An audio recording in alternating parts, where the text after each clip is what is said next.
Previously in the anime, when Sensei and others arrived at the village near the World Tree, they saw the other worlders had made a casino here and used the leaves of the World Tree as a natural alcohol.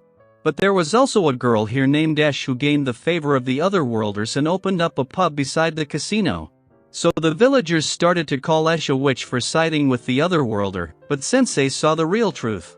Ash was actually saving the town from other worlders by giving them all the money she earned to protect the villagers.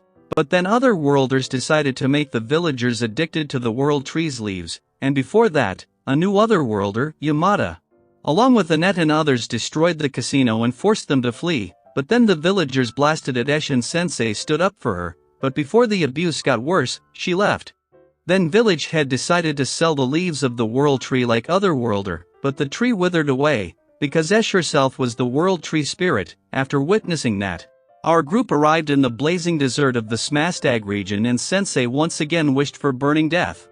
As far as eyes could see there was nothing and Annette was unsure if they are on the right track to the Dritten region temple, but Nier wasn't new to this desert because it was his native place.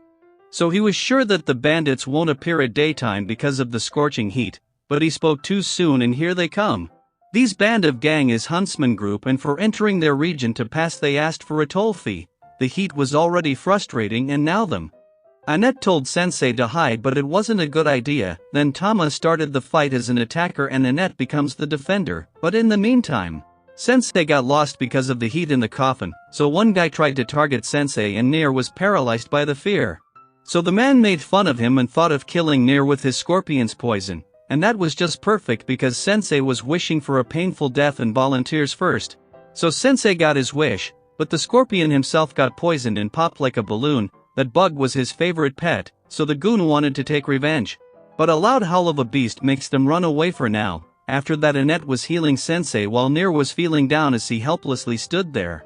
So Tama told him to chill because he'll get another chance, so he came and apologized to Sensei. So as an advice, Sensei told him everyone needs time to become stronger and Annette told him to lead the way because a greater beast is in the area. So Nier did his job and brought them to a rundown place.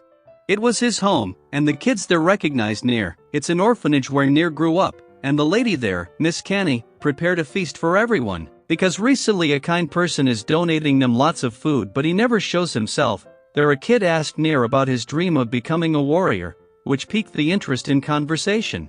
So Nier makes up he had joined the heroes party and Hero is Sensei, but Sensei wants to identify himself as an author, so the kids swarmed up to listen to a story. But the story Sensei chose to tell them was a depressing story. Then the kids fell asleep, but the wolf beast was howling again, so Kenny told them there's a wolf beast roaming around in the area.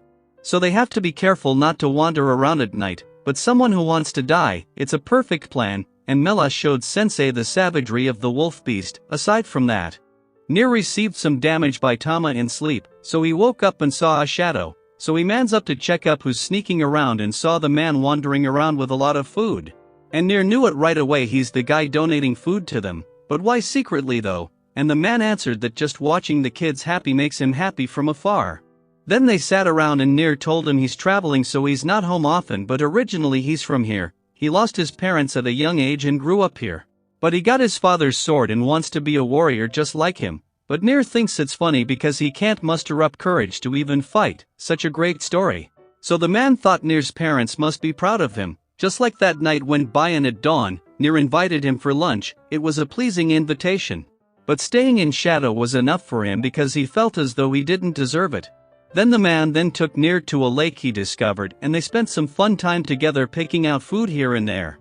But Sensei was having a hard time with troublemakers so he went for his rest in peace. But the childs didn't leave him alone even there. Then at night, Miss Canny came because those huntsmen had taken Nate and asked them for ransom, so our group got ready for the fight.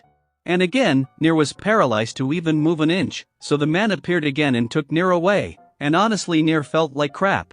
The man saw his own past in Nier and decided to take the matters into his own hands. He is an otherworlder and the dangerous beast is him.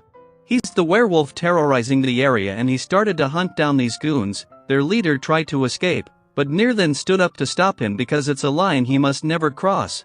Saito was set to kill the guy anyway, and Nier drops his sword to stop him, knowing that Saito is a kind man, that made him drop out and turn back into human, back on Earth. He lost his parents and ability to walk, so he was always alone and got bullied, but one guy reached out to him and became his friends, so he got targeted by the bullies, and instead of helping him, Saito ran off and got hit by a truck. Kuin, that was his greatest blunder of life that he regrets even now. But Sensei saw the whole picture and asked him if he didn't help because of the legs or something else, like making an excuse for not helping. Nier told Sensei to stop because he knows the feeling himself and feels like a coward for running away every time. But Saito knows Nier isn't a coward because he stood up to stop him from committing a sin. So to help the poor soul, Sensei activated his storytelling skills and recalls that Saito had used his power for others, unlike many other worlders who drown in greed after getting powers. Saito still remained kind and helped the kids, so Sensei admits he was wrong that Saito was a failure and sends him back to Earth, and he arrived right when he was hit by a truck. And sought his friend came in to help him out again as he never blamed him for running away. And right there our episode 9 of the anime ends, but stay tuned to watch its next episode on my channel. Until then, subscribe the channel to never miss out on any of the updates.